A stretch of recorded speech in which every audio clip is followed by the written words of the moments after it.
Bueno, y estamos con Martín Tanaka. Él es un analista político muy conocido, es integrante del equipo del Instituto de Estudios Peruanos, y vamos a conversar con él acerca de un tema crítico que ha estado en el debate en los últimos días sobre la naturaleza de los partidos políticos. Nosotros, desde Manuela Ramos y desde este programa, evidentemente que avalamos la existencia de la Comisión de la Verdad. O sea, creemos que solamente con la verdad puede haber reconciliación. Sin embargo, últimamente algunas declaraciones de los miembros de la Comisión de la Verdad han producido unas reacciones que nos parecen que de algún modo van dirigidas a deslegitimar la Comisión de la Verdad, ¿no? Entonces, salvando eso, lo que nosotros acá queremos discutir es este tema puesto en el debate sobre cuál es la naturaleza de los partidos políticos. Bienvenido, Martín. Muchas gracias por la invitación. Yo quería poner un poco en lo que las opiniones vertidas en torno a este tema, ¿no? Por un lado, quienes dicen que un partido político es un cuerpo que tiene un objetivo político. Y que solo funciona en democracia. Y que funciona en democracia. O sea, no es pues lo mismo Sendero Luminoso que la banda de los destructores, ¿no? Los dos matan, los dos hay asesinos, pero uno tiene un fin político y el otro no tiene un fin político. Hay otro grupo que dice que partido político solo puede ser aquel que compite en la democracia con las reglas de la democracia. Esta ha sido básicamente la opinión del doctor Valentín Paniagua. Y hay una tercera opinión que dice y distingue organización de partido político, porque no niega el carácter de organización política Sendero, en este caso estamos hablando específicamente de Sendero Luminoso, pero no le reconoce el título, digamos, o el carácter de partido político, porque en ese sentido, parecido a Paniagua, no juega con las reglas de la democracia con las que debe jugar un partido político.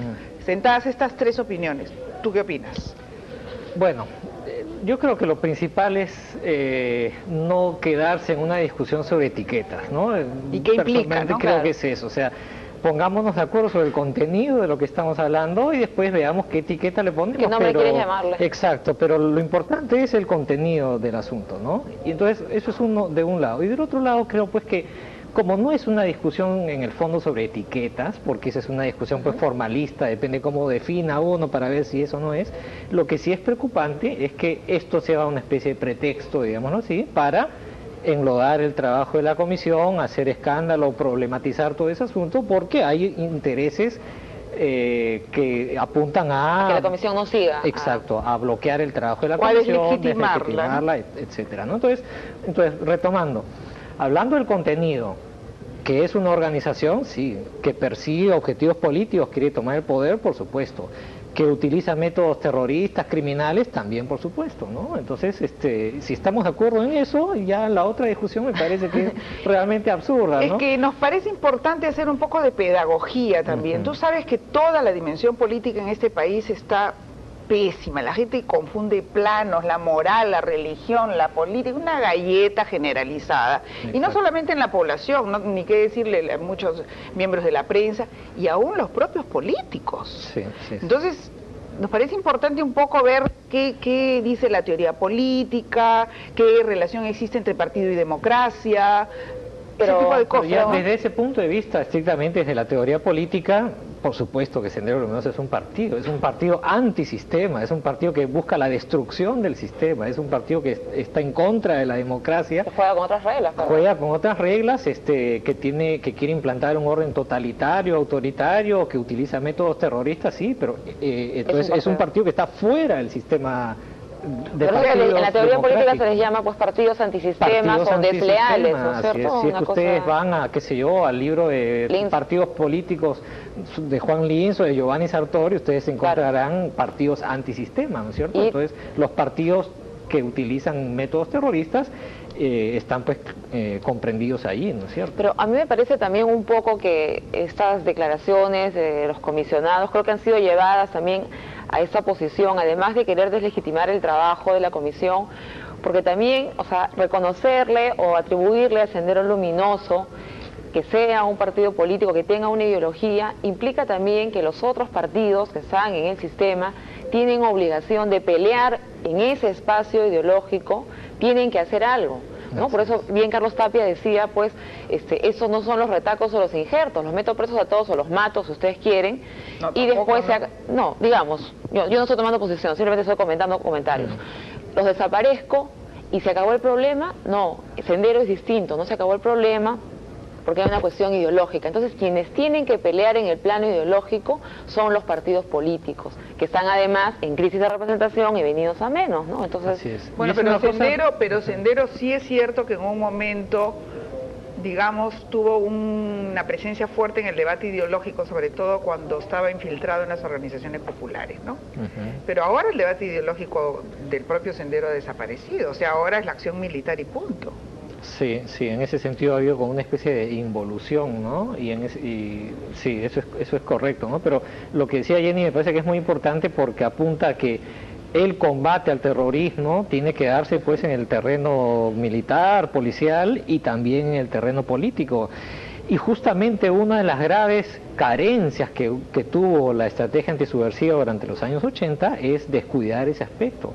Entonces uno dice, a partir de la Comisión de la Verdad, bueno, y eso es algo, ojo, que la Fuerza Armada y la Policía lo aprendió, se dio cuenta de eso y cambió de una estrategia meramente represiva a una estrategia que combinaba inteligencia y que además combinaba acciones políticas en el sentido de tratar de ganar a la población, acciones cívicas, etcétera. Entonces esa es una lección muy valiosa que la policía y los militares aprendieron, pero que desgraciadamente, de una manera increíble, actores políticos fundamentales parece que no han aprendido, ¿no? Eso es una cosa muy decepcionante, muy terrible, ¿no? Actores políticos que parecen congelados en el tiempo y que no han aprendido las lecciones que ha dejado estos años, ¿no? Y de algún modo eso es lo que también quiere rescatar la Comisión de la Verdad, no solamente es identificar culpables, sino recuperar un nivel de debate político en todas las estrategias de pacificación del Estado, ¿no? Exacto, y entonces uno encuentra que en las audiencias que ha habido en estos días, yo diría que las presentaciones que hubo del lado de la izquierda fueron algunas mejores que otras, ¿no? Creo que hubiera sido mucho mejor, más autocrítica respecto, dentro del campo de la izquierda, respecto a la actitud frente a la violencia y las estrategias insurreccionales para tomar el poder. Creo que hubo ambigüedad. Y un momento hubo ambigüedad, así ¿no? es, hubo un zanjamiento, además inicialmente lo hubo, ¿no? Muy tardío, y hubiera sido muy bueno que hubiera una autocrítica en ese sentido más fuerte. Yo creo que la APRA fue quien más avanzó en hacer un ejercicio de introspección, digamos, y de ver que se cometieron errores, y la presentación más decepcionante fue la de Acción Popular y el Partido Popular Cristiano, ¿no? Sí. Ahora,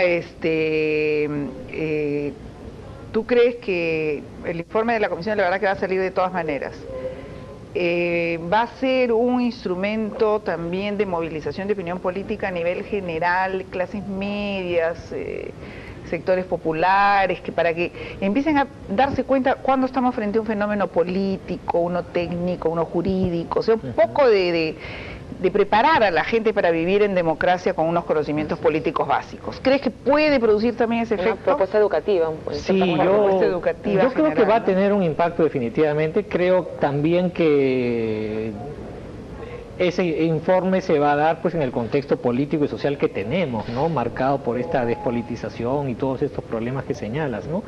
Pero yo creo que ese es el trabajo de la comisión, o sea, plantear la discusión después de un trabajo serio de investigación. Va a haber mucha información, muchos datos que van a cuestionar mucho los sentidos comunes que teníamos. Yo creo que también el hecho de que va a haber gente en contra, en desacuerdo legítimamente con el informe de la comisión, también generará debate. ¿Y cómo ves la prensa? ¿Cómo ves a la prensa en general, sin mencionar uno u otro diario? En general, ¿cómo ves, cómo percibes el tratamiento que le está dando la prensa a la Comisión de la Verdad?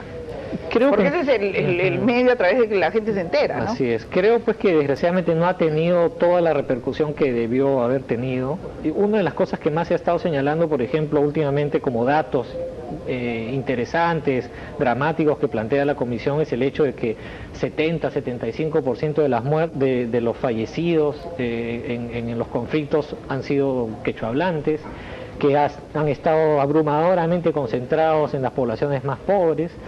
Entonces, claro, eso debería remecer nuestras conciencias y reflexionar sobre qué somos como país, cómo estamos organizados como país para que eso suceda. Pero desgraciadamente también tenemos que, justamente porque se trata de ese Perú, entre comillas, marginal, ¿no es cierto? Profundo, olvidado, no tiene el rebote y la importancia que en realidad debería tener, ¿no? Pero bueno, yo creo que hay que ser optimistas y yo creo que el informe será un paso importante en esa dirección, ¿no? Sí. Bueno, y ya para cerrar, yo no quisiera despedirte, Martín, sin poder hacerte una última pregunta, y es una opinión muy chiquita sobre la propuesta de ley de partidos que se está discutiendo en el Congreso, y que tengo entendido el dictamen ya estaría también terminado en la Comisión de Constitución. Sí, yo creo que ese proyecto tiene una gran virtud. La virtud es que ha sido trabajada por consenso. Creo que es un avance respecto a la situación actual, donde no tenemos ninguna ley de partidos y no hay ninguna norma, digamos.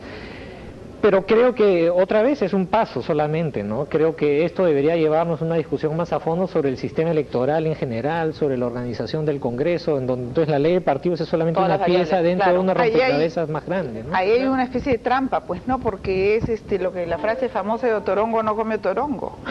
O sea, ¿cómo los partidos van a dar una norma para que los limite y los controle? O sea, eso es lo complicado. Entonces, pero la virtud que hubo es que ha habido en la discusión previa, digamos, del debate, de la formulación del proyecto, un proceso interesante, digamos, donde confluyeron los partidos, algunas instituciones y especialistas en el tema de partidos. Entonces yo creo que es un buen paso hacia adelante, pero consensuada, ¿no? Así es, pero queda corto, me parece, en el sentido de que esto debería ser parte de una discusión más amplia sobre el régimen político en general. Eso nos lleva a la discusión sobre la reforma de la Constitución, que está pues totalmente entrampado ahí, y no se sabe a dónde va. Yo creo que ya fue. Forget it, olvídate, ya fue. Bueno, Martín, te agradecemos tu participación en Barra de Mujeres, y con ustedes, amigas y amigos, regresamos después de la pausa.